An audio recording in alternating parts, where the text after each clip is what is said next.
Hello my future doctors. तो कैसे आप? तो वही हमेशा की तरह मस्त और स्वस्थ और पढ़ाई में व्यस्त। तो मैं एक बार फिर से आपका स्वागत करता हूँ इस खूबसूरत से प्लेटफॉर्म पर जिसका नाम इसे नीति एंड दिस इज चंचल कुलदीप। और हमने स्टार्ट कर क्या रखा है, ह्यूमन फिजियोलॉजी। और ह्यूमन फिजियोलॉजी का भी एक खूबसूरत सा चैप्टर जिसका नाम है नर्वस सिस्टम। इसमें आपको ये सीखने मिलता है कि हमारे जो जितने भी बॉडी ऑर्गन्स है वो आपस में मिलजुल करके किस प्रकार काम कर पाते हैं, कि लीवर एलिमेंट्री कैनाल से किस तरह से जुड़ा हुआ है और हार्ट फेफड़ों से किस तरह से जुड़ा हुआ है। मतलब उनके काम तो अलग अलग है, लेकिन जब तक वो एक साथ मिलजुल करके काम नहीं करेंगे तब तक पूरी बॉडी फंक्शन नहीं कर पाएगी। वैसे जैसे फैमिली में सभी मेंबर एक साथ मिलजुल करके काम परफॉर्म नहीं करेंगे तब तक फैमिली का बैलेंस नहीं बनेगा। उसी प्रकार हमारी बॉडी के जितने भी ऑर्गन हैं उनको आपस में जोड़ करके रखने का, एक कोऑर्डिनेशन वे में फंक्शन करवाने का काम किसका होता है? नर्वस सिस्टम का। और वो किस प्रकार से होता है उसको हम धीरे धीरे समझते हुए आ रहे हैं, जिसमें अभी तक हमने क्या देख लिया। पहले लेक्चर में हमने इंट्रोडक्शन देखा, दूसरे लेक्चर में हमने क्या देखा, टाइप्स ऑफ न्यूरॉन्स देखा, तीसरे लेक्चर में फिर क्या देखा हमने, वो नर्व के टाइप, और जो चौथा लेक्चर था उसमें हमने फिर क्या देखा कि इम्पल्स जनरेट कैसे होता है। मैंने जब आपको मैकेनिज्म की हेडिंग डलवाई थी तब आपसे पहले बोल दिया था कि ये जो हेडिंग दे रखी है आपकी एनसीईआरटी बुक में, कि generation of impulse and conduction, या ऐसे बोल लो कि एक तो चीज हो गई क्या, इम्पल्स का जनरेट होना, और दूसरा जो पार्ट है वो कि इम्पल्स जनरेट होने के बाद में वो न्यूरॉन में कंडक्ट कैसे होगा। मतलब एक लंबी सी न्यूरॉन है, तो मान लो कि ये न्यूरॉन है, तो यहाँ पर इम्पल्स जनरेट हुआ, कैसे होता है वो देख लिया पिछली वीडियो में। अगर आपने नहीं देखा तो बिल्कुल जाइए। अगर आप डायरेक्ट इस लेक्चर पर आ रहे हो तो शायद ये, अगर आप फ्रेशर हो या 11th क्लास में, तो आपके मुश्किल से क्या होगा समझ में आएगा। लेकिन इसको लेक्चर को देखने से पहले आप पिछले लेक्चर पर जाइए, आपको बिल्कुल ये लेक्चर समझ में आ गया, क्योंकि ये दोनों आपस में जुड़े हुए। तो मान लो कि न्यूरॉन का ये पार्ट है, तो यहाँ पर इम्पल्स जनरेट हुआ, तो यहाँ पर मान लो कि ब्रेन है, यहाँ पर ब्रेन है, तो इस इम्पल्स को ब्रेन के पास जाना, तो ये इसके अंदर क्या करेगा, मूव करेगा। तो ये तो देख लिया कि इंपल्स जनरेट कैसे होता है, लेकिन अब ये देखना है कि इंपल्स इस न्यूरॉन में मूव कैसे करेगा, मतलब कंडक्ट कैसे होगा। समझ गए? देखो हेडिंग देखिए आप, conduction of nerve impulse, conduction of nerve impulse. अब वैसे तो देखो एनसीईआरटी में इसके लिए 2-3 लाइनें लिख रखी है कंडक्शन के लिए, और सिर्फ सीधा सा काम खत्म, बस ये लाइन लिख रखी। ये क्या लाइन, अभी देखो आपको समझ में आएगी। इसके अलावा ज़्यादा डिटेल में कुछ दे नहीं रखा, लेकिन फिर वहीं पर कन्फ्यूजन हो जाती है ना। तो मेरे को तो आपको पूरा समझाना है कि आपको अगर नीट के प्रीवियस ईयर के क्वेश्चन, नीट और एआईपीएमटी क्वेश्चन करने ना, तो इस चीज़ को समझना ही पड़ेगा। ठीक है। अब मैंने आपको न्यूरॉन के टाइप बताए थे क्या, 2 प्रकार के, एक तो माइलिनेटेड और एक दूसरा होता है नॉन माइलिनेटेड। अब दोनों में हम इम्पल्स का कंडक्शन जो है ना वो दोनों अलग अलग देखेंगे, और दोनों में डिफरेंस क्या होता है वो भी आपको देखो अच्छी तरह से अभी समझ में आने वाला है। तो पहले समझते हैं नॉन माइलिनेटेड न्यूरॉन में इम्पल्स का कंडक्शन कैसे होता है, और उस मेथड को क्या बोला जाता है, जनरल कंडक्शन। नॉन माइलिनेटेड जो न्यूरॉन है उसमें कंडक्शन जो होगा ना वो कैसे होता है, जनरल प्रोसेस से होता है। तो देखिए मैं सिर्फ जो मैंने डायग्राम बना रखे ना उन सभी पर आप ध्यान ना दें, सिर्फ आप किस पर ध्यान दें, जो ये पहले वाला डायग्राम है ना, ये वाला जो मैं ये यहाँ पर हाथ लगा रहा हूँ कि ये जो पहले वाला डायग्राम है, आपको सिर्फ इसी डायग्राम को देखना है, सिर्फ इसी डायग्राम को देखना है। अभी किसी भी डायग्राम, इसके अलावा सब डायग्राम को आप भूल जाइए। तो जो आप पहले डायग्राम देख रहे हो ना, ये क्या है, वही एक्सोन का एक सेगमेंट है। एक्सोन नहीं है, क्योंकि इम्पल्स जनरेट कैसे कहाँ पर होता है, एक्सोन पर होता है, या एक्सोन हिलोक पर होता है, और उसके बाद में वो एक्सोन पर क्या करेगा, मूव करेगा। अब यही तो देखना है कि एक्सोन पर मूव कैसे करता है, और उसको समझने के लिए मैंने क्या, एक एक्सोन का सेगमेंट उठा लिया। ठीक है। अब नॉर्मल कंडीशन लेते हैं कि बाहर क्या पॉजिटिव चार्ज, अंदर क्या नेगेटिव चार्ज। देखो बाहर तो क्या, दोनों तरफ बाहर क्या दिख रहा है आपको, पॉजिटिव चार्ज, और दोनों तरफ आपको अंदर क्या दिख रहा है, नेगेटिव चार्ज। ठीक है। और मैंने इस सेगमेंट के भी 3 पॉइंट डिसाइड कर दिए, ए पॉइंट, बी पॉइंट और सी पॉइंट। ए पॉइंट, बी पॉइंट और सी पॉइंट। अब तीनों पॉइंट के ऊपर मैंने क्या लिख रखा है, P P P P P P, वो नहीं जो आप समझ रहे हो। पी का मतलब क्या है, पोलराइजेशन, मतलब पोलराइज्ड स्टेट। तो इस कंडीशन में जो आपको सामने दिख रहा है ना, इस दौरान जो न्यूरॉन है उसका जो एक्सोन है ना, वो कौन सी कंडीशन में, रिलैक्स कंडीशन में, मतलब पोलराइज्ड स्टेट में। तो तीनों के तीनों उसके पॉइंट है, बिंदु है। अब हुआ क्या, जैसे कि आपने पिछले लेक्चर में देखा कि ये वाला तो आपने समझ लिया कि ये जो, ऐसे लिख देता हूं कि ये अलग डायग्राम है, ये अलग डायग्राम है और ये अलग डायग्राम दिख रहा है। एबेस है, एबेस। हिंदी वालों को भी थोड़ा सा कॉन्फिडेंस आए, एबेस। तो पहले डायग्राम आप देख रहे हो कि तीनों जो पॉइंट है वहां पर क्या लिख रखा है, पी पी पी, मतलब पोलराइजेशन, पोलराइज्ड स्टेट में पूरा का पूरा न्यूरॉन या उसका एक्सोन। अब होगा क्या, आप जैसे कोई स्टिमुलेशन दोगे, क्या दिया आपने, ये क्या दिया, स्टिमुलेशन दिया इसको, न्यूरॉन को। आप जैसे स्टिमुलेशन दोगे तो उस स्टिमुलेशन के कारण क्या होता है कि एक्सोन जो है उसके एक्सोलेमा के बाहर की तरफ तो कौन सा चार्ज आ जाता है, नेगेटिव चार्ज। पहले कौन सा था, पॉजिटिव। तो बाहर की तरफ तो कौन सा चार्ज आ गया, नेगेटिव चार्ज। और अंदर की तरफ कौन सा चार्ज आ गया, पॉजिटिव चार्ज। तो ये वाला जो डायग्राम है जो मैंने बै लिखा है, बै, ये जो डायग्राम है, अगर इसको आप अच्छी तरह से अगर देखोगे तो देखो मैंने ये जो सेगमेंट है, जो यहां पर मैंने 3 पॉइंट बना रखे हैं, ए बी सी, ए बी सी। और ए पॉइंट पर क्या आ चुका है, क्या जनरेट हो चुका है, इंपल्स जनरेट हो चुका है, मतलब वहां पर एक्शन पोटेंशियल जनरेट हो चुका है। क्या दिया, स्टिमुलेशन दिया, ये स्टिमुलेशन दिया। तो मान लो कि यहां पर क्या हो चुका है, इंपल्स जनरेट हो चुका है। इंपल्स जनरेट होने का मीन क्या है कि मतलब तो बाहर तो कौन सा चार्ज हो चुका है, पहले कौन सा था, पॉजिटिव।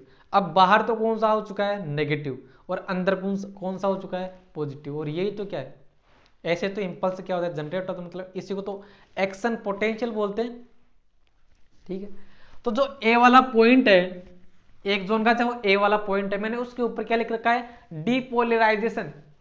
डीपोलराइजेशन, और डीपोलराइजेशन स्टेट में क्या होता है, इंपल्स जनरेट होता है या एक्शन पोटेंशियल जनरेट होता है। कैसे होता है, बाहर तो कौन सा चार्ज, नेगेटिव, अंदर कौन सा, पॉजिटिव।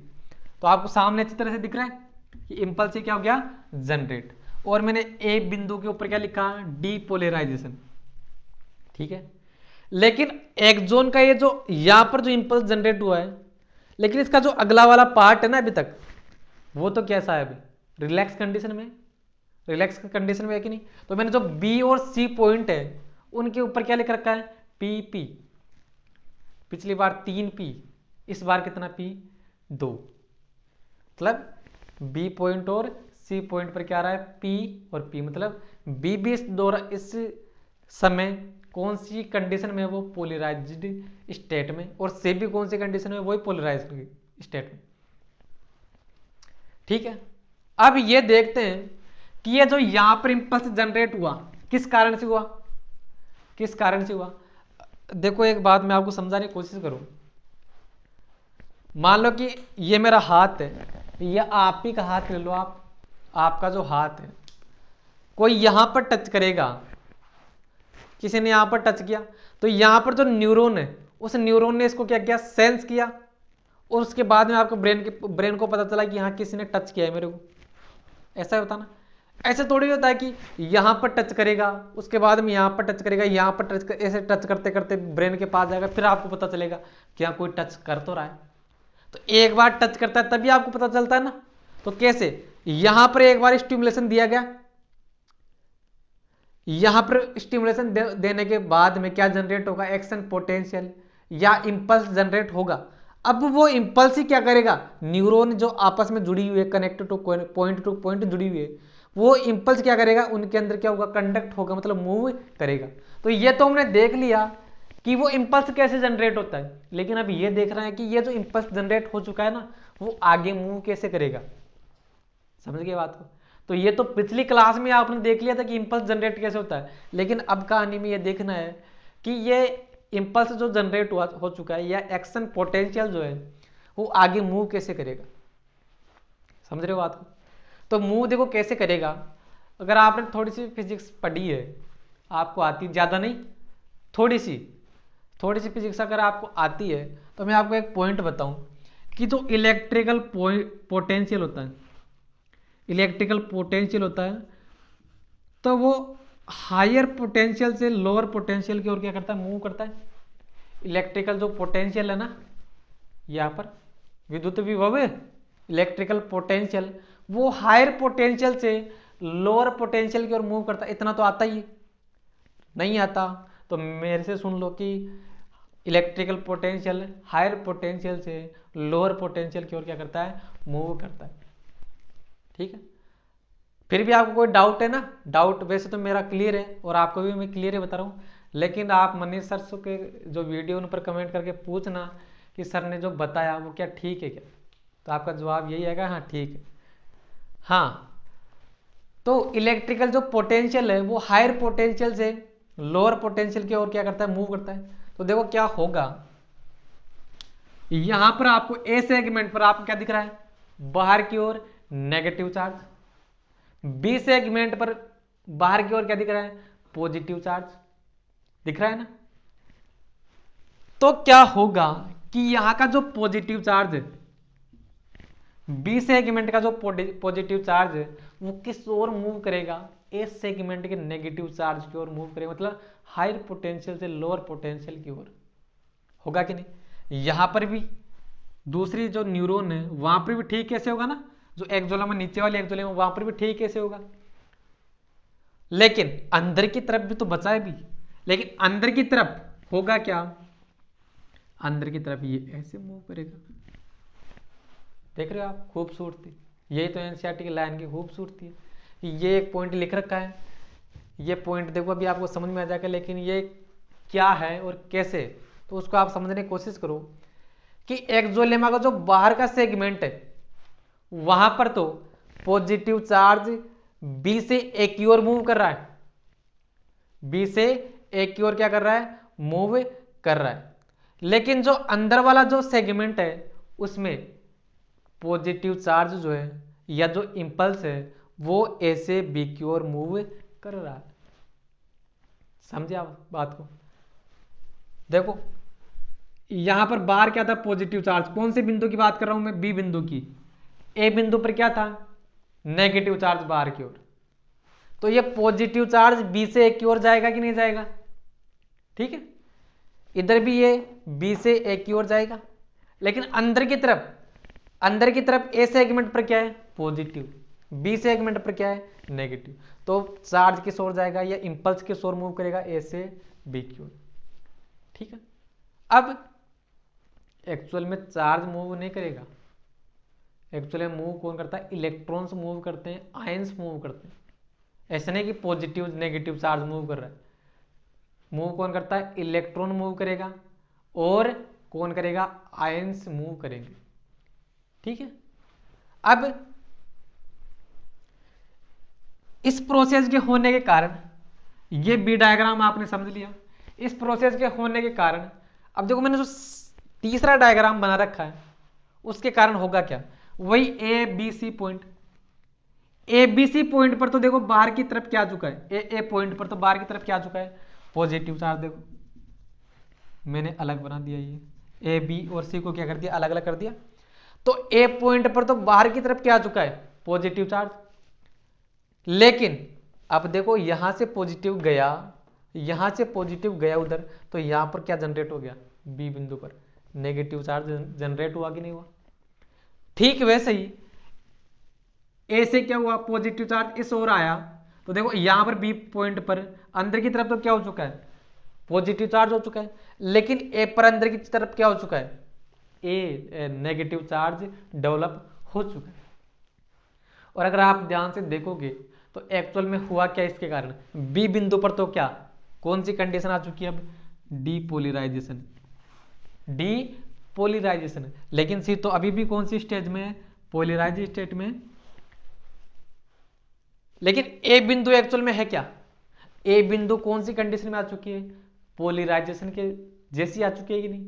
लेकिन ये देखो, पहले पोलराइज्ड स्टेट, उसके बाद में डीपोलराइजेशन, और उसके बाद में वापस क्या हो चुका है? पोलराइजेशन की जैसी कंडीशन आ चुकी है ना, मतलब रीपोलराइजेशन स्टेट। तीसरी स्टेट बताई थी ना आपको, रीपोलराइजेशन स्टेट।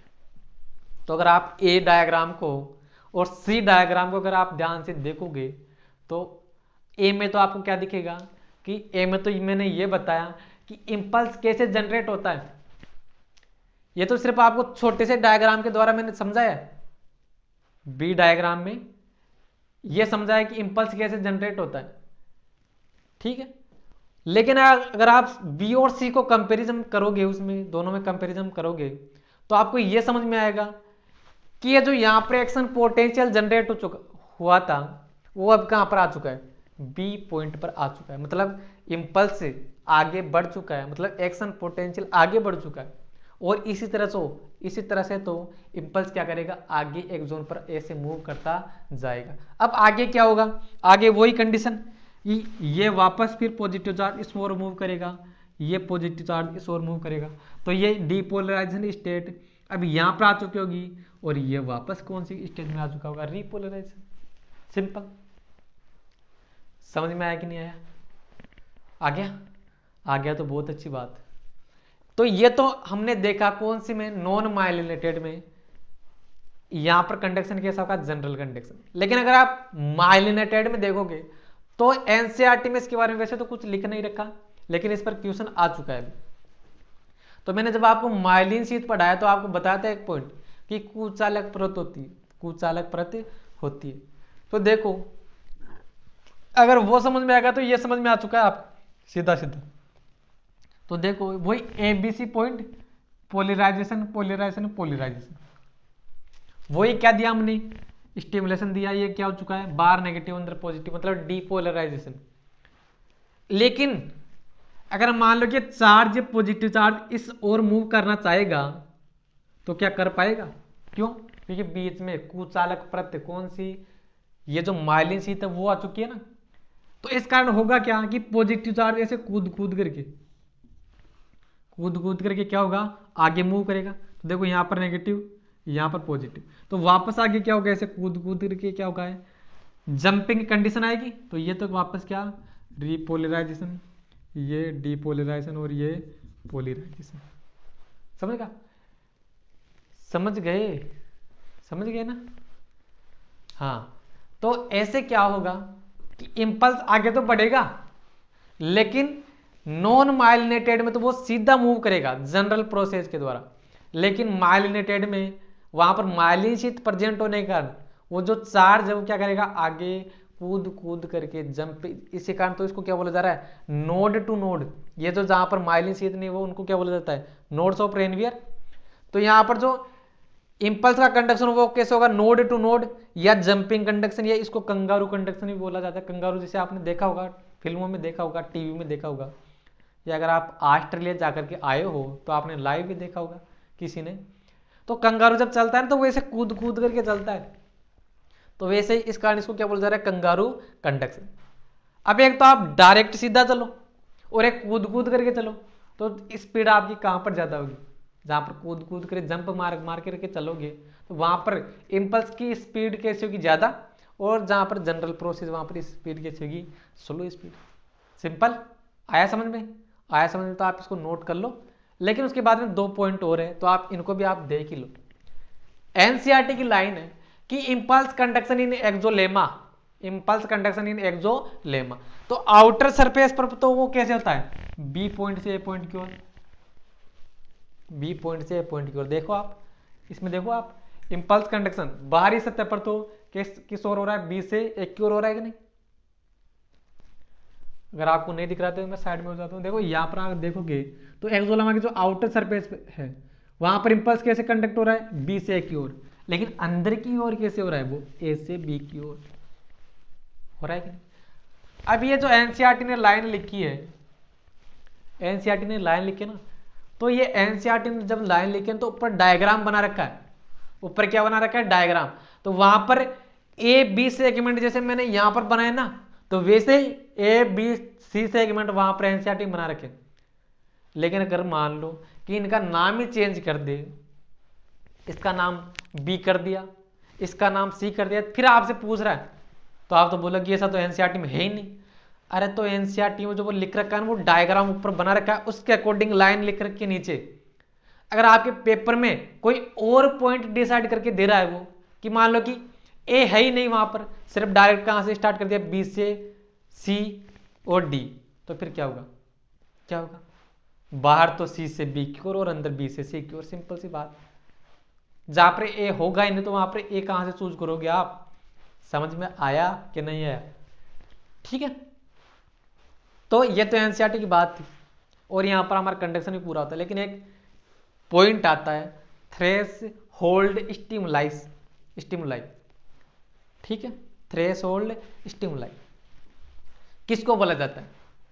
कि उद्दीपन का वह मान, उद्दीपन का वह मान या स्टिमुलेशन की वो वैल्यू जो कि क्या कर सकती, इंपल्स जनरेट कर सकती, उसको क्या बोला जाता है? थ्रेशोल्ड स्टिमुलाई बोला जाता है। समझिए बात को। अगर मान लो कि किसी ने आपको इतनी धीरे से, या फिर आपको जो स्टिमुलेशन दिया, आपको अगर उस स्टिमुलेशन का पता नहीं चल रहा है, आपके ब्रेन तक सिग्नल जा ही नहीं रहा है, तो वहां पर सिग्नल क्यों नहीं जा रहा? क्यों? क्योंकि वहां पर स्टिमुलेशन की जो वैल्यू है वो क्या है, थ्रेशोल्ड स्टिमुलाई से क्या है, वो कम है। समझे की बात नहीं? हाँ, इसका दूसरा रीजन और हो सकता है कि मान लो कि आपको कोई टच कर रहा है या आपको कोई आवाज दे रहा है, तो आप किसी दूसरे काम में व्यस्त हो, तो वो कंडीशन अलग है। ठीक है, तो आप क्या कर लो, इसको नोट कर लो। यहां पर हमारा क्या खत्म हो चुका है? खत्म क्या हो चुका है? सिर्फ अभी तो टॉपिक खत्म हुआ, कौन सा? जनरेशन तो देख लिया था, इंपल्स कैसे जनरेट होता है, और ये भी देख लिया कंडक्ट कैसे होता है। ठीक है, तो नोट कर लो, मैं साइड में हट जाता हूं। हाँ, तो देखिए मैं एक बार पुनः आपके सामने प्रकट हूं। तो अभी तक हमने क्या देख लिया, और वो आपने नोट कर भी लिया होगा, कि इंपल्स जनरेट कैसे होता है और वो कंडक्ट कैसे होता है। लेकिन मैं आपको बात बताऊं कि मान लो कि आपके यहां पर क्या किया गया, किसी ने टच, और भी सेंसेशन और भी कुछ हो सकते हैं, लेकिन मैं बार बार टच का ही इस्तेमाल कर रहा हूं, तो आप ऐसे नहीं कि टच करोगे तभी सिग्नल जाता है। ठीक है ना? तो यहां पर मान लो कि किसी ने आपको टच किया, ठीक है, तो टच किया तो वो सिग्नल जाएगा कहां पर? सिग्नल जाएगा कहां पर? ब्रेन के पास जाएगा। अब कौन से सिग्नल कौन से ब्रेन के कौन से पार्ट में जाना चाहिए, वो भी क्या होते हैं, अलग अलग डिसाइड होते हैं। तो यहां पर देखो, मैं एक डायग्राम की हेल्प से आपको समझाना चाहूं कि मान लो कि ये आपका क्या है, ब्रेन है, ये स्पाइनल कॉर्ड है, और ये क्या है, यहां पर मान लो कि कोई स्टिमुलेशन दिया गया है। अब ऐसे तो है नहीं कि यहां से लेकर के ब्रेन तक डायरेक्ट एक ही न्यूरॉन होगी जो डायरेक्ट जाकर के सिग्नल दे रही होगी। समझ रहे हो कि नहीं बात को? अरे मान लो कि आप क्या करते हो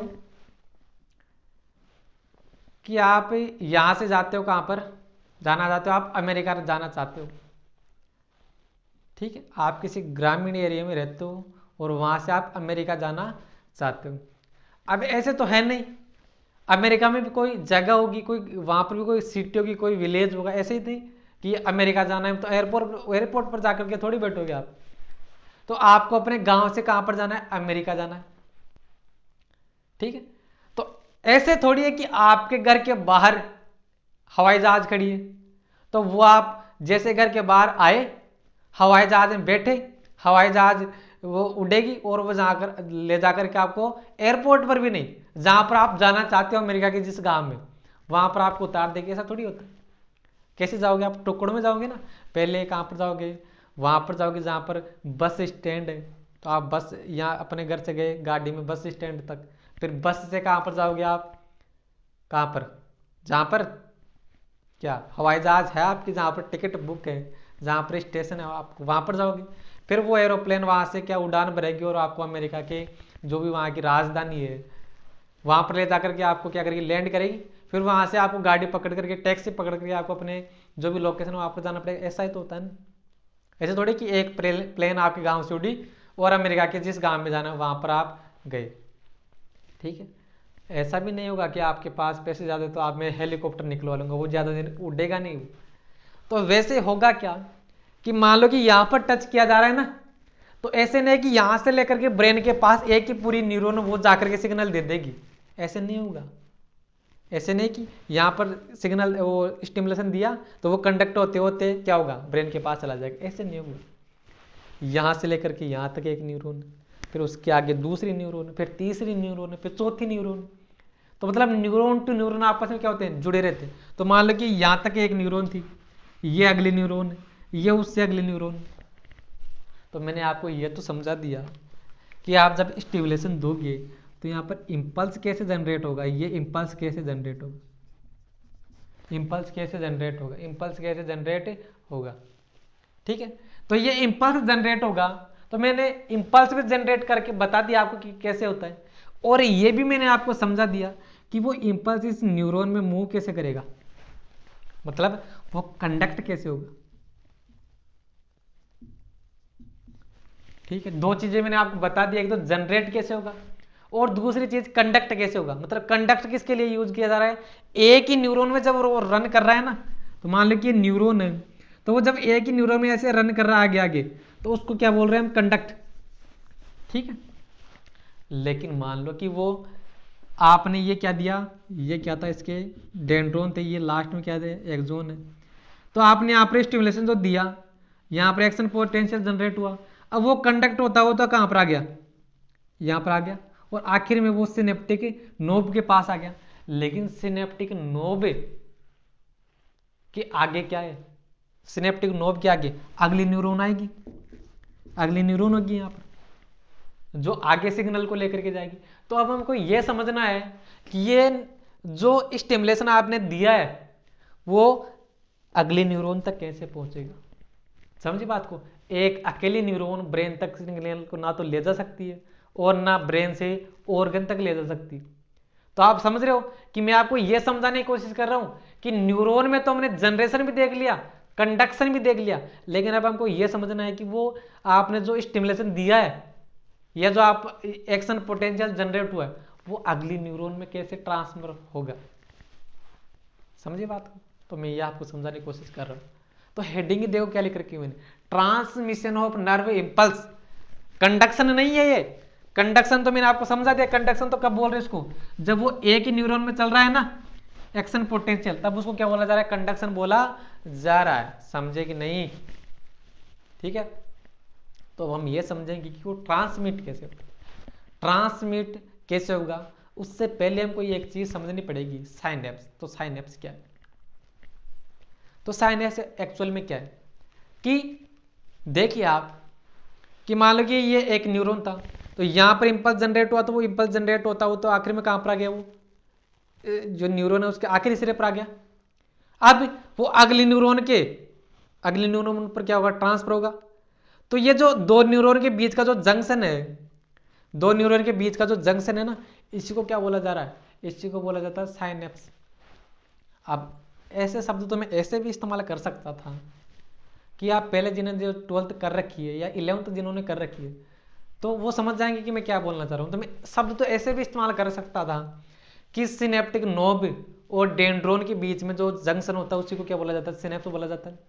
लेकिन मैं आपको जानकारी के लिए बता दूं कि सिनेप्स सिर्फ सिनेप्टिक नोब और डेंड्रोन के बीच नहीं होते, साइनेप्स के भी फिर क्या अलग अलग टाइप्स है। तो मैं आपके लिए सिर्फ ऐसे इस्तेमाल कर रहा हूं वर्ड कि दो न्यूरॉन के बीच का जो जंक्शन है उसको क्या बोला जा रहा है, साइनेप्स। और साइनेप्स के थ्रू जो ये सिग्नल है वो एक न्यूरॉन से दूसरे न्यूरॉन में क्या होगा, ट्रांसफर होगा। समझे बात को, क्लियर। तो मैं आपको यह समझाना चाह रहा हूं कि ये क्या था, आपका कोई न्यूरॉन था, ये क्या थे, इसके सिनेप्टिक नोब थे,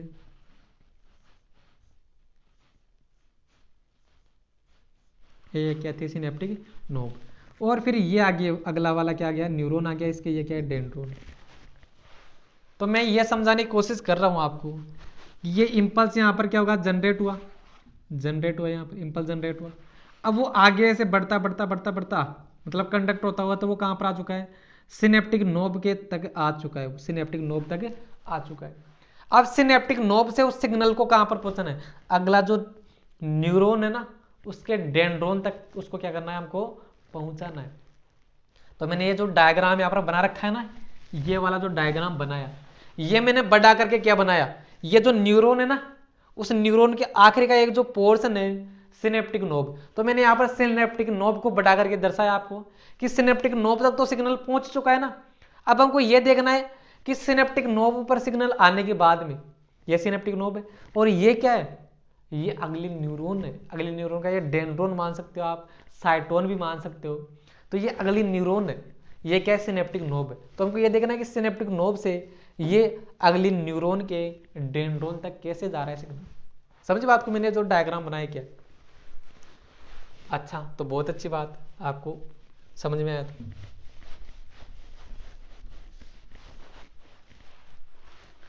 तो आप देखिए कि कैसे क्या होगा। पहले तो आप सिनेप्स के बारे में पढ़िए कि क्या लिख रखा है।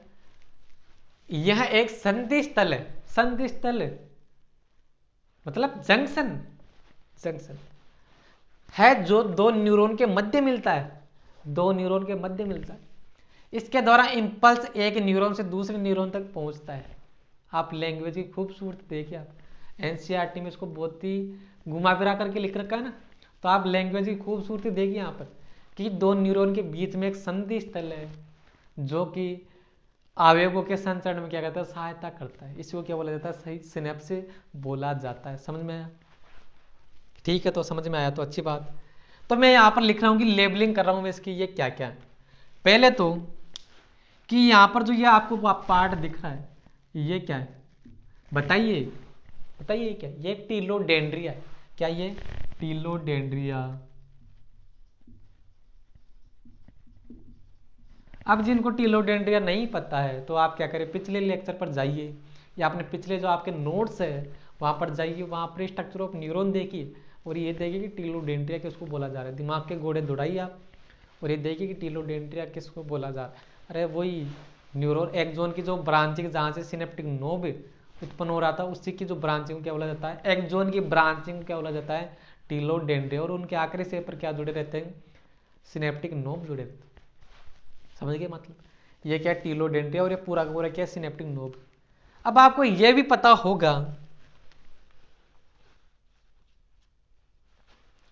आपको ये भी पता होगा कि सिनेप्टिक नोब में, सिनेप्टिक नोब में क्या रहती है, सिनेप्टिक वेसाइकल रहती है कि नहीं। ये क्या है, सिनेप्टिक वेसाइकल, सिनेप्टिक दिख रहा है,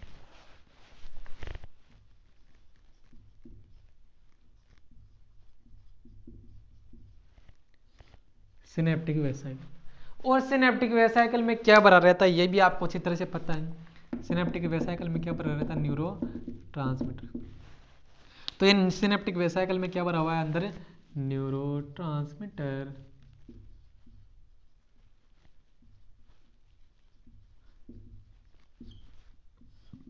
ये जो ब्लू कलर से मैंने बनाया है synaptic vesicle, synaptic knob, synaptic knob में सिनेप्टिक वेसाइकल और सिनेप्टिक वेसाइकल के अंदर विशेष प्रकार के केमिकल भरे हुए जिनको क्या बोला जा रहा है, न्यूरो ट्रांसमीटर। समझ में आया, क्लियर। अब आगे हम समझने की कोशिश करें कि ये वाला जो न्यूरॉन है ना, ऊपर वाला न्यूरॉन, अभी इसमें इंपल्स जनरेट हो चुका है ऑलरेडी और इसके अंदर इंपल्स रन कर रहा है, इंपल्स रन कर रहा है। तो मान लो कि मैं आपको ये समझाना चाहूं कि ये वाला जो न्यूरॉन है, कौन सा न्यूरॉन, वैसे ये मार्कर है एक, ये वाला न्यूरॉन और ये वाला न्यूरॉन, फिलहाल फिलहाल इस न्यूरॉन में इंपल्स जनरेट हो चुका है और इंपल्स इस न्यूरॉन में इंपल्स क्या हो रहा है, कंडक्ट हो रहा है। तो आपको इंपल्स को कहां से कहां पहुंचाना है, यहां से लेकर के यहां तक, यहां से यहां तक पहुंचाना है आपको। तो ये जो न्यूरॉन है, ये जो न्यूरॉन है और इसकी जो सिनेप्टिक नोब है, जिसमें कौन सी न्यूरॉन, जिसमें अभी इंपल्स चल रहा है, जनरेट हो रहा है और उसमें क्या कंडक्ट भी हो चुका है, जिस न्यूरॉन की जो सिनेप्टिक नोब है उसकी मेम्ब्रेन को क्या बोला जाएगा, प्री सिनेप्टिक मेम्ब्रेन। इसको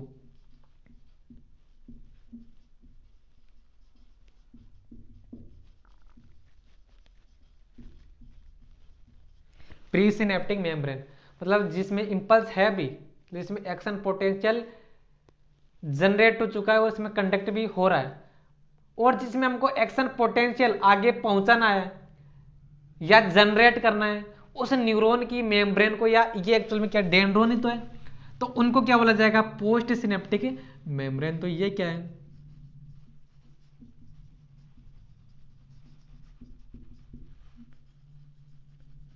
पोस्ट सिनेप्टिक मेम्ब्रेन। ठीक है, पोस्ट सिनेप्टिक मेम्ब्रेन। अब इन मेम्ब्रेन के दोनों के बीच में आपको कुछ गैप दिखाई पड़ रहा है, कुछ गैप दिखाई पड़ रहा है कि नहीं, तो इस गैप को बोला जाता है सिनेप्टिक क्लेफ्ट।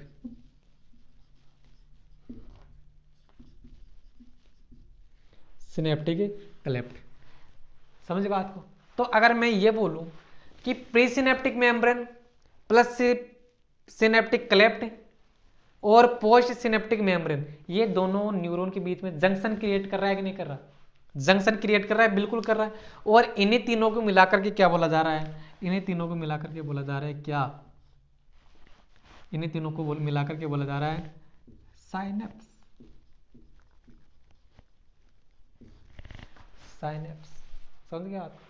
अब एक इंटरेस्टिंग चीज मैं आपको बताता हूं कि जनरली जो आप इंग्लिश मीडियम वाले हो उनको तो साइनेप्स देखने मिलेगा, पेपर में भी साइनेप्स देखने मिलेगा, या चलो इंग्लिश मीडियम वालों को तो कोई दिक्कत नहीं है, लेकिन अगर हिंदी मीडियम का कोई स्टूडेंट है तो जब उनको नोट्स लिखवाए गए, जब टीचर ने समझाया तो उनको साइनेप्स नहीं बताया गया, सॉरी उनको भी क्या बताया गया, साइनेप्स ही बताया गया। लेकिन जब पेपर आया ना तब हिंदी में लिखा हुआ गया, तो हिंदी में उसको साइनेप्स नहीं बोलते, उसको बोला जाता है युग्मानुबंध। कौन सा बंध, युग्मानुबंध। तो ये शब्द बहुत ही देखो कहीं पर आपको मिलेगा नहीं, लेकिन मैं आपको बता रहा हूँ युग्मानुबंध। तो कहीं पर एग्जाम में अगर आ जाता है ना, आप इसका ध्यान रखना खास करके। आपने सिर्फ हिंदी का पेपर देखा, इंग्लिश की तरफ गए नहीं, तो आपने सोचा ये तो शब्द मेरा कहीं पर देखा हुआ ही नहीं है, तो ये आपका ट्यूशन क्या हो जाएगा, आते हुए भी आपका क्या हो सकता है, गलत हो सकता है। तो मैं तभी तो इंग्लिश मीडियम के स्टूडेंट है उनको बार बार बोलता हूँ कि आप जितने भी शब्द है ना उनको ज़्यादातर इंग्लिश में याद रखने की कोशिश करो, क्योंकि एक ड्रॉबैक है क्या, क्योंकि जब आपका पेपर आता है ना तब आके खोल करके देखो ना तो शुरू में पहले पेज पर लिखा हुआ आता है कि गलत होने पर इंग्लिश मीडियम का जो आपका सेंटेंस है वो क्या होगा, मान्य होगा। समझ गए बात हो, हाँ समझ गए तो अच्छी बात है। मैं क्या बोलना चाह रहा हूँ, युग्मानुबंध है, कौन सा बंध, युग्मानुबंध। केमिस्ट्री का नहीं है, बायोलॉजी का ही। तो इतनी चीजें आपको समझ में आ गई। ये तो हमने सिर्फ स्ट्रक्चर देखिए कि क्या क्या होगा। अब ये समझना चाहेंगे हम कि इंपल्स ट्रांसमिट कैसे होगा। कहानी तो घुमा रहे हो आप कितनी देर से, लेकिन ट्रांसमिट कैसे होगा तो वो बताइए। तो ऊपर से डेंड्रोन के पास सिग्नल आया, स्टिमुलेशन आया, वो एक्सोन के पास आएगा, एक्सोन में वो कंडक्ट होता हुआ था, वो कहाँ पर आया, टीलोडेंड्रिया के पास है। हाँ देखो टीलोडेंड्रिया के पास आया, टीलोडेंड्रिया से वो कहाँ पर आ चुका है, सिनेप्टिक नोब के पास आ चुका है। क्या, एक्शन पोटेंशियल। वही वैसे ही रन करता करता जो थोड़ी देर पहले आपको बताया था, ए पॉइंट से बी, बी से सी, सी से डी, ई एफ जी। समझ गए बात। वो कहां पर आ चुका है, वो सिनेप्टिक नोब तक आ चुका है। अब आगे क्या होगा, आगे होगा ये कि सिनेप्टिक नोब पर क्या लगे रहते हैं,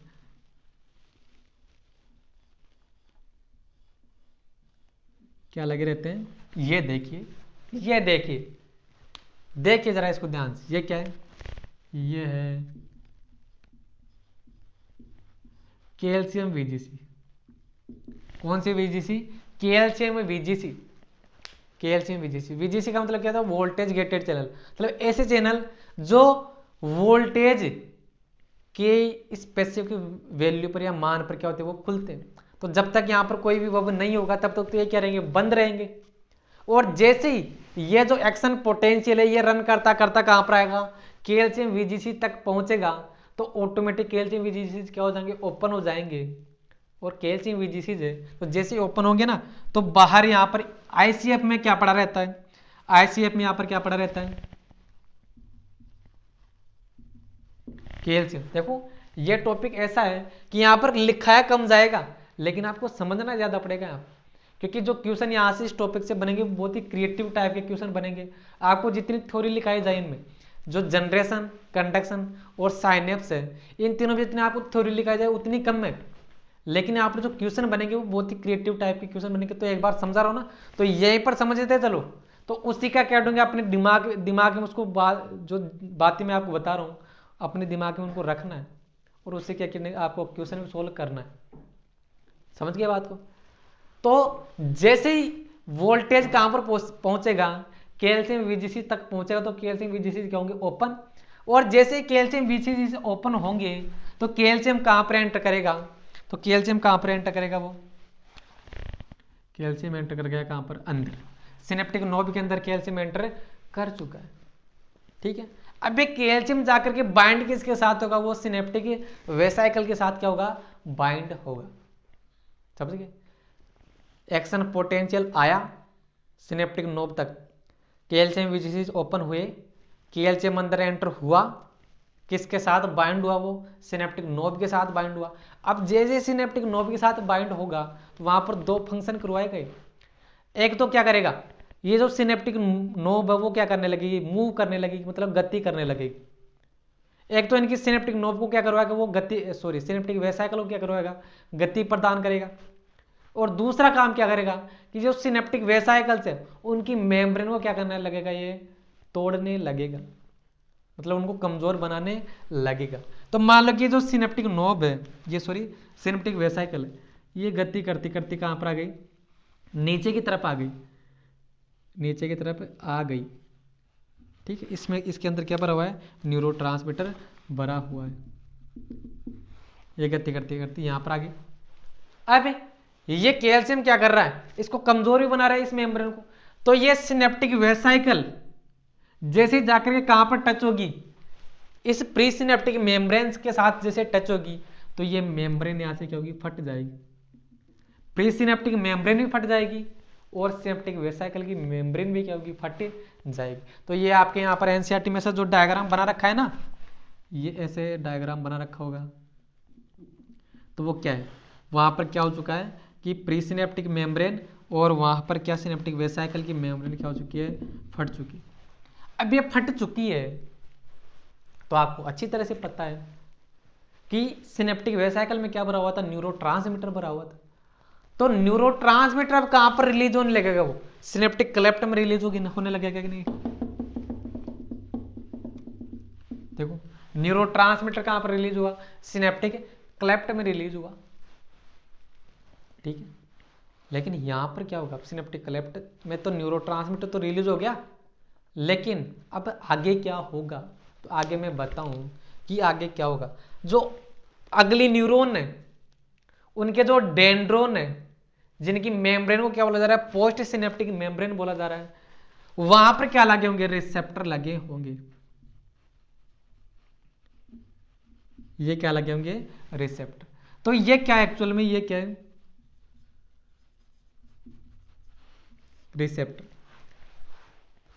रिसेप्टर, ये रिसेप्टर किस किस के हो सकते हैं, सोडियम के हो सकते हैं, ये क्लोरीन के हो सकते हैं और पोटेशियम के हो सकते हैं। समझिए बात को। अब मैं आपको बताऊं कि इतने आपको तीन टाइप की मैंने आपको चैनल बताए, लेकिन चौथा टाइप का चैनल यहां पर बताने जा रहा हूं मैं, लिगेंड गेटेड चैनल। कौन सा channel, ligand.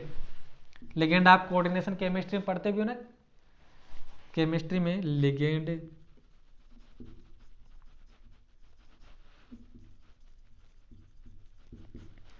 Gated channel, ligand gated channel. कौन से की बात कर रहा हूं, ये कहां पर मिलेंगे आपको, post synaptic membrane. Very very important, very very important. Receptor कहां पर देखने मिलेंगे, लिगेंड गेटेड चैनल। कौन सी मेम्ब्रेन पर आपको देखने मिलेंगे। अब ये जो लिगेंड गेटेड चैनल है, इनकी खास विशेषता ये होती है कि ये किसी विशेष केमिकल की प्रेजेंस में क्या होते हैं, ओपन होते हैं। इतनी देर जो आपने देखा कि वीजीसी देखा, वो वोल्टेज की प्रेजेंस में ओपन होते हैं। अलग अलग आपने जो चैनल देखे, लेकिन ये स्पेशल टाइप का जो चैनल है ना, ये वोल्टेज के प्रेजेंस के कारण भी नहीं खुलता है, ना कंसंट्रेशन ग्रेडियंट के अकॉर्डिंग खुलता है। ये तो जब तक कोई विशेष केमिकल आकर के इनके पास बाइंड नहीं होगा ना, तब तक क्या रहेंगे बंद। लेकिन जैसे इनके साथ वो केमिकल आकर के बाइंड होगा तो ये क्या हो जाएंगे, ओपन हो जाएंगे। एक्चुअली वो केमिकल कौन है, वो न्यूरोट्रांसमीटर है वो, समझ रहे हो बात। तो न्यूरोट्रांसमीटर जैसे आकर के इनके टच होगा, बाइंड होगा, तो यहां से क्या होगा, लिगेंड गेटेड चैनल ओपन हो जाएंगे। अरे लेकिन ओपन होने से होगा क्या, ये तो बताइए, वही तो मैं आपको बताने जा रहा हूं। ठीक है, तो यहां पर होगा क्या, लिगेंड गेटेड चैनल तीन है, सोडियम के लिए, क्लोरीन के लिए और पोटेशियम के लिए। अब मैं आपको बताऊं कि न्यूरोट्रांसमीटर भी क्या होता है, दो प्रकार के। न्यूरोट्रांसमीटर भी क्या होते हैं, दो प्रकार के। एक तो स्टिमुलेटरी और एक होता है इनिबिटरी। स्टिमुलेटरी और इनिबिटरी। तो स्टिमुलेटरी जो न्यूरोट्रांसमीटर है वो तो क्या करेगा, अगली न्यूरॉन में स्टिमुलेशन को पहुंचाएगा या इंपल्स को क्या करवाएगा, जनरेट करवाएगा, या एक्शन पोटेंशियल जनरेट करवाएगा। अभी देखो इतना तो आपने कहीं पर भी आपने पढ़ लिया होगा, लेकिन आगे जो बातें बताने जा रहा हूं ना, तो बहुत ही कॉन्सेप्ट क्लियर करने वाली बातें, आप शायद उनको पहली बार पढ़ रहे भी होंगे। कि जो न्यूरोट्रांसमीटर वो दो प्रकार के, तो स्टिमुलेटरी और एक इनिबिटरी। तो इनिबिटरी न्यूरोट्रांसमीटर जब रिलीज होगा ना, तो अगली न्यूरॉन तक वो सिग्नल पहुंचाएगा ही नहीं। इनिबिटरी जो न्यूरोट्रांसमीटर ना जब रिलीज होगा तो अगली न्यूरॉन में एक्शन पोटेंशियल जनरेट ही नहीं होगा। एक्शन पोटेंशियल तो कब जनरेट होगा, जब स्टिमुलेटरी न्यूरोट्रांसमीटर रिलीज होगा। ये कैसे, तो मैं आपको समझाऊं कैसे। आप ध्यान से सुनना मेरी बातों को, कि जब स्टिमुलेटरी न्यूरोट्रांसमीटर रिलीज होगा ना, स्टिमुलेटरी न्यूरोट्रांसमीटर जब रिलीज होगा तो वो किसके साथ जाकर के बाइंड होगा, सोडियम के साथ।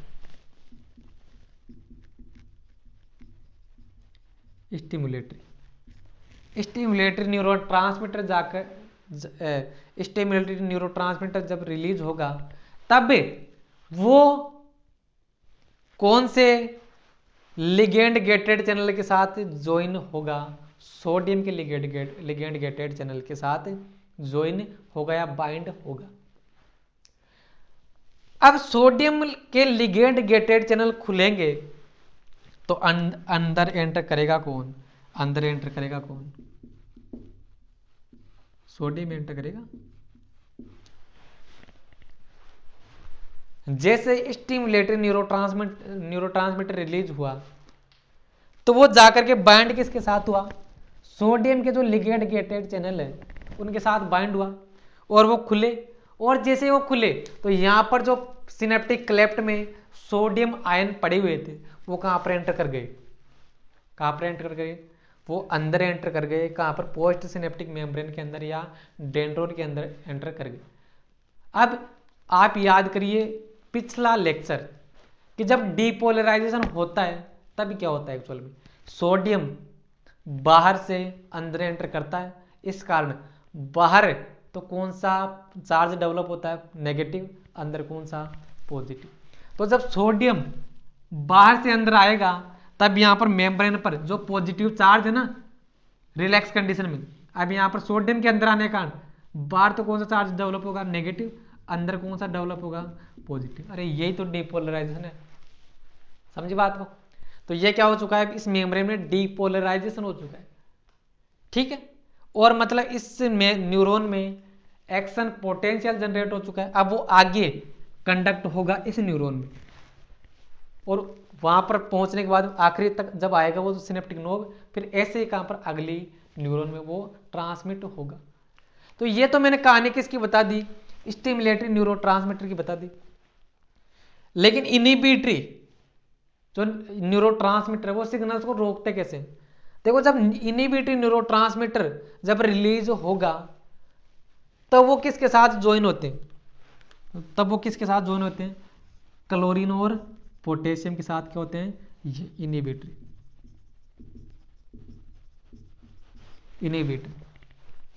इनहिबिटरी न्यूरो ट्रांसमीटर वो क्लोरीन और पोटेशियम वाले जो लिगेंड गेटेड चैनल उनके साथ क्या होंगे, ज्वाइन होंगे। अब आपको अच्छी तरह से पता है, तो जैसे ही न्यूरो ट्रांसमीटर क्लोरीन वाले को ओपन करेगा तो बाहर क्लोरीन की कंसंट्रेशन क्या ज्यादा, बताया था ना कॉन्सेप्ट फर्स्ट में, तो बाहर क्लोरीन की कंसंट्रेशन क्या ज्यादा और अंदर क्या होती है कम क्लोरीन की क्या, तो क्लोरीन कहां पर एंटर करेगा, अंदर एंटर करेगा। तो क्लोरीन अगर अंदर एंटर कर रहा है तब बाहर कौन सा चार्ज डेवलप हो रहा है, सोचिए आप थोड़ा, अंदर माइनस आएगा तो अंदर की ओर तो माइनस बढ़ेगा, बाहर की तरफ पॉजिटिव बढ़ेगा। लेकिन डीपोलराइजेशन कब होगा, डीपोलराइजेशन तो होता कब है, जब बाहर की ओर तो क्या नेगेटिव और अंदर की तरफ पॉजिटिव। तो ये तो क्लोरीन तो क्या करेगा एक्चुअल में, हाइपर पोलराइजेशन करवाएगा। क्या करवाएगा कि बाहर तो ऑलरेडी पॉजिटिव चार्ज है, लेकिन जैसे क्लोरीन अंदर जाएगा ना तो पॉजिटिव चार्ज और बढ़ेगा। मतलब कौन सी कंडीशन आ रही है, हाइपर पोलराइजेशन, मतलब ना कि डीपोलराइजेशन। समझे बात को, तो यहाँ पर एक्शन पोटेंशियल जनरेट नहीं होगा। और जो हाइपर पोलराइजेशन कंडीशन आई है वो थोड़ी देर बाद में सोडियम पोटेशियम चैनल के द्वारा वापस क्या मेंटेन कर ली जाएगी। तो ये तो आपने समझ लिया कि क्लोरीन वाला कॉन्सेप्ट तो समझ में आ गया कि ये इस प्रकार से सिग्नल आगे नहीं पहुंचेगा। लेकिन पोटेशियम वाला क्या कॉन्सेप्ट, तो पोटेशियम की कंसंट्रेशन अंदर ज्यादा रहती है, बाहर कम रहती है। तो जब पोटेशियम ये स्टिमुलेट इनहिबिटरी न्यूरोट्रांसमीटर जाकर के पोटेशियम के लिगेंड गेटेड चैनल के साथ ज्वाइन होगा तो पोटेशियम चैनल खुलेंगे, तो पोटेशियम चैनल खुलेंगे तो पोटेशियम कंसंट्रेशन ग्रेडियंट के अकॉर्डिंग बाहर की ओर जाएगा। तो पॉजिटिव चार्ज बाहर की तरफ जा रहा है तो बाहर तो मेम्ब्रेन पॉजिटिवली होगी, अंदर नेगेटिव होगी। तो वही कंडीशन कौन सी, हाइपर पोलराइजेशन वाली कंडीशन आएगी। मतलब कि एक्शन पोटेंशियल कब जनरेट हो रहा है, जब सोडियम वाले चैनल खुल रहे हैं। और सोडियम वाले चैनल कब खुलेंगे, जब उनके साथ कौन ज्वाइन होगा, स्टिमुलेटरी न्यूरोट्रांसमीटर जाकर के जुड़ेगा। समझे बात को, कैसे डीपोलराइजेशन होगा अगली न्यूरॉन में। तो ये तो साइनेप्स वाला सारा का सारा कॉन्सेप्ट हमने फंडा देख लिया। तो ये थोड़ी खचपच मच गई तो आप इसको थोड़ा सा पीछे बैक करके लिख लेना इसको। इसके बाद हम देखते हैं हम types of synapse, types of synapse. तो ये अभी हमने जो पढ़ा ना वो कौन सा साइनेप्स है, वो तो है केमिकल साइनेप्स। क्योंकि यहां पर जब इंपल्स एक न्यूरॉन से दूसरे न्यूरॉन में पहुंचा ना तब उसमें हेल्प कौन कर रहा है, न्यूरोट्रांसमीटर हेल्प कर रहा है ना। न्यूरोट्रांसमीटर क्या एक प्रकार का केमिकली तो है ना। तो इस प्रकार के साइनेप्स को क्या बोला जाता है, केमिकल साइनेप्स।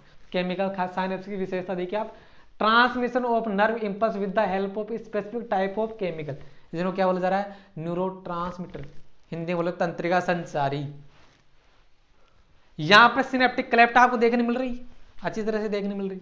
सिनेप्टिक डिले भी आपको देखने मिल रहा है, डिले मतलब देरी।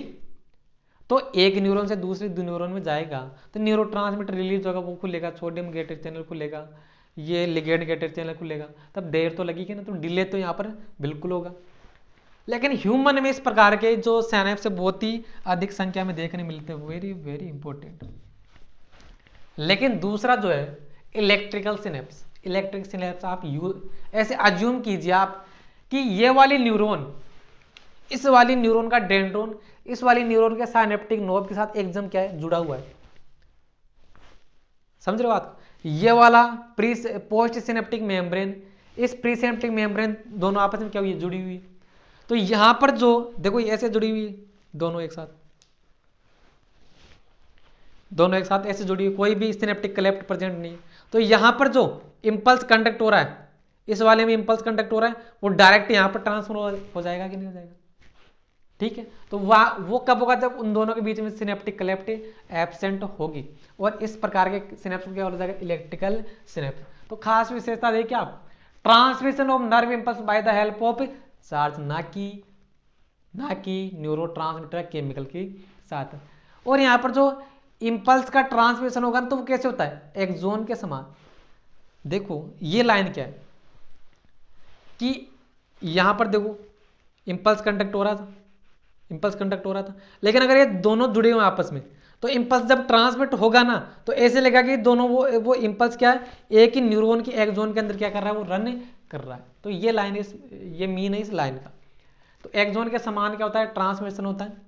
न्यूरोट्रांसमीटर की कोई यहाँ पर जरूरत नहीं है, सिनेप्टिक क्लेफ्ट भी यहाँ पर एब्सेंट होती है। और यहाँ पर देखो वो न्यूरोट्रांसमीटर रिलीज नहीं होगा, चैनल नहीं खुलेंगे तो जल्दी काम होगा, मतलब सिनेप्टिक डेली भी आपको देखने कम मिलेगा। लेकिन आप ऐसे साइनअप जो है ह्यूमन में बहुत कम देखने मिलते हैं। तो मैंने यहाँ तक आपको क्या कंप्लीट करवा दी, पूरी की पूरी जो मैकेनिज्म में क्या क्या, पहले तो जनरेशन ऑफ नर्व इम्पल्स, उसके बाद में क्या कंडक्शन ऑफ नर्व इम्पल्स, और लास्ट में क्या देखा हमने ट्रांसमिट कैसे होता है नर्व इम्पल्स। तो मेरे को उम्मीद है कि आपको अच्छी तरह से पूरी पूरी जो मैकेनिज्म है वो समझ में आई होगी। अब इसके जस्ट बाद में आपको क्या करना है, क्वेश्चन प्रैक्टिस, क्योंकि जब तक आप इस टॉपिक की क्वेश्चन प्रैक्टिस नहीं करोगे तो आपके डाउट क्लियर नहीं होंगे। तो मिलेंगे अगली वीडियो में, लेकिन उससे पहले एक इन्फॉर्मेशन कि जो आपके लिए एक टेलीग्राम ग्रुप भी हमने बनाया, जिसमें क्या ये आपको अगर कोई भी डाउट आता है तो आप लिख करके तुरंत मेरे को वो डाउट भेजिए। मैं राहुल सर केमिस्ट्री के और जो मनीष सर फिजिक्स के डाउट आपके साथ क्या करेंगे, क्लियर करेंगे। क्योंकि यूट्यूब में तो क्या करूँगा, मैं आपके साथ वीडियो शेयर कर सकता हूँ, वो तो डेली आती है। लेकिन अगर आप टेलीग्राम में एक दिन में मेरे को 10 क्वेश्चन भी लिख करके भेज रहे हो तो मैं तुरंत उसके आंसर आपके साथ शेयर कर दूंगा। तो ये जो टेलीग्राम ग्रुप की जो लिंक है वो आपको डिस्क्रिप्शन बॉक्स में मिल जाएगी। तो मिलेंगे अगली वीडियो में, तब तक के लिए थैंक यू वेरी मच।